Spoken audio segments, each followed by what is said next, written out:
Welcome to this advanced tutorial on how to calculate lattice parameters for all Bravais lattices using X-ray diffraction data. In this video, we will explore how symmetry, geometry, and diffraction theory combine to give us deep insight into the atomic arrangement of crystalline materials. This is an essential topic for materials scientists, solid-state physicists, and anyone working in crystallography or nanoscience.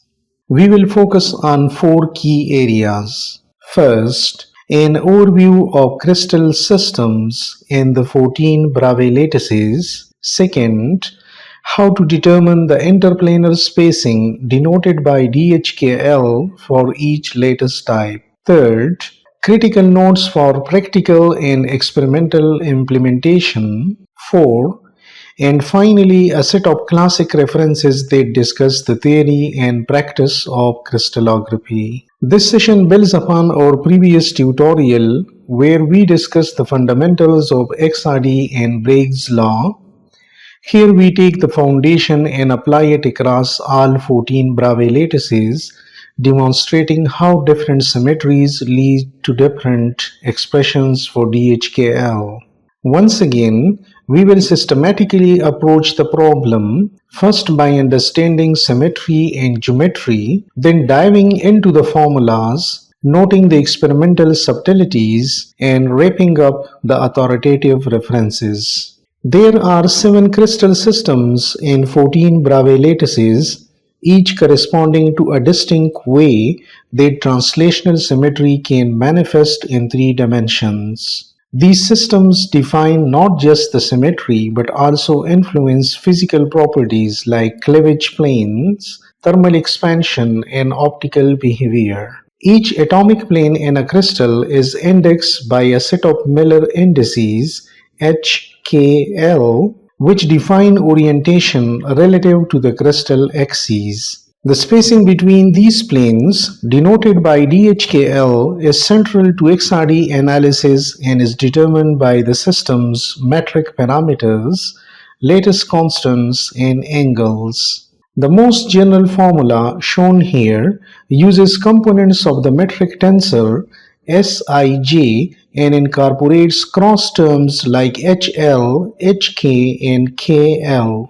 This expression is particularly important for low-symmetry systems like Triclinic crystals. To ease calculations, it is smart to select planes with simple indices such as 100, 010, or 001, especially in early fitting steps, as we have done in the previous video for an orthorhombic system. These reduce cross-term contributions and let you isolate lattice parameters more cleanly. Let's compare dhkl characteristics across systems. For high-symmetry systems like cubic and tetragonal, the formula simplifies dramatically. In contrast, for triclinic systems, we must consider all lattice parameters and angular dependencies. Importantly, Bravais centering types like P, I, F, and R do not affect the interplanar spacing formula, but do influence which reflections are allowed based on structure factor rules. In systems like orthorhombic or tetragonal, use planes where only one index is non-zero to directly extract lattice constants. For example, use 001 to find C or 100 to find A.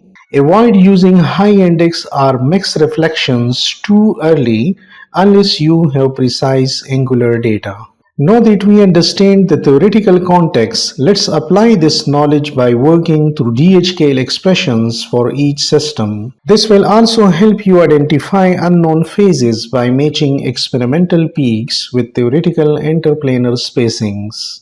In cubic systems, All edges are equal and all angles are 90 degree. The formula becomes simple. A divided by the square root of h square plus k square plus l square. Let's take an example. FCC copper with the lattice parameter of 3.615 angstroms. For the 111 plane, the interplanar spacing comes out to 2.087 angstroms. Note that although simple cubic, body-centered cubic and face-centered cubic differ structurally, the geometric formula remains unchanged.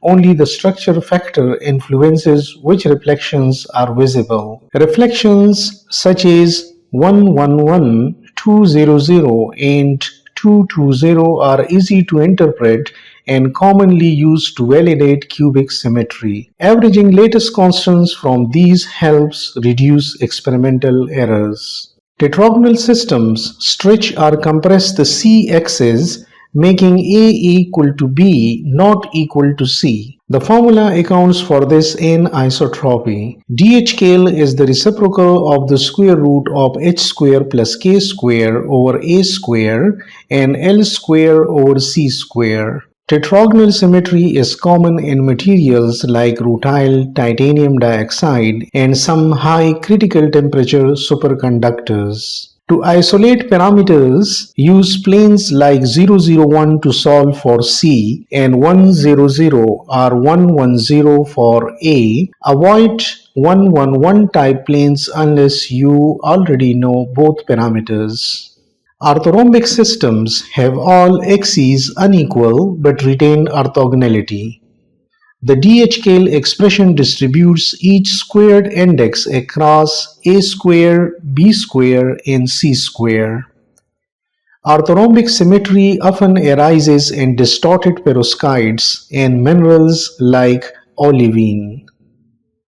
Choose reflections like 100, 010, and 001 to independently determine A, B, and C. This direct isolation of terms is a major advantage of orthorhombic symmetry. Hexagonal system exhibits six-fold rotational symmetry in the basal plane. Here the interplanar spacing involves a special in-plane term h square plus hk plus k square scaled by 4 over 3a square plus l square over c square. This system is common in ZNO, graphite, and ice. Use basal reflections like 100, 110, or 210 to extract A and use 002, 004 or higher order C-axis reflections to isolate C with high precision. The rhombohedral lattice can be viewed as a cube distorted along its body diagonal. Here alpha is not equal to 90 degree and all sides are equal. The dhkl formula involves trigonometric corrections due to the rhombohedral angle. It is important to distinguish between rhombohedral and hexagonal descriptions. Many software tools require you to pick the correct basis. A well-known rhombohedral material is calcite. Use 111 type reflections where trigonometric contributions may partially cancel due to symmetry. If you are using hexagonal settings, make sure to transform the axes properly. Monoclinic crystals have one oblique angle beta with a unique axis. The formula for dhkl includes terms in sine beta and cos beta which reflect the skewed geometry. There is a caveat. Different conventions exist. Some literature defines the unique axis along B, others along C. Always match your formula with the coordinates convention used by your analysis software or crystallographic database. Use 010 to isolate the B axis or 001 and 100 for C and A respectively. Avoid HL reflections early unless you want to extract beta. In triclinic systems, all three axes and all three angles are different. making it the most general and least symmetric case. The metric tensor becomes essential. Each Sij component includes product of lattice constants and trigonometric functions of the angles. The volume of the unit cell, V, includes cross-angle terms like cos alpha, cos beta, and cos gamma. This formula, though intimidating, enables precise calculation for complex structures like molecular crystals or low-symmetry silicates. Begin with low index planes such as 100, 010, or 001 to estimate individual axes, then refine using reflections like 101 or 111 that engage the cross terms. This iterative strategy helps stabilize least square refinement. We have now converted the complete landscape of crystal systems. Let's now turn to critical practical notes, including centering effects, conventions, and experimental procedures. Here are 3 points every crystallographer must remember. Centering changes which reflection appear in XRD, not how dhkl is computed. For instance, in FCC lattices, only reflections where HKL are all odd or all even are observed. This results from the structure factor, not geometry.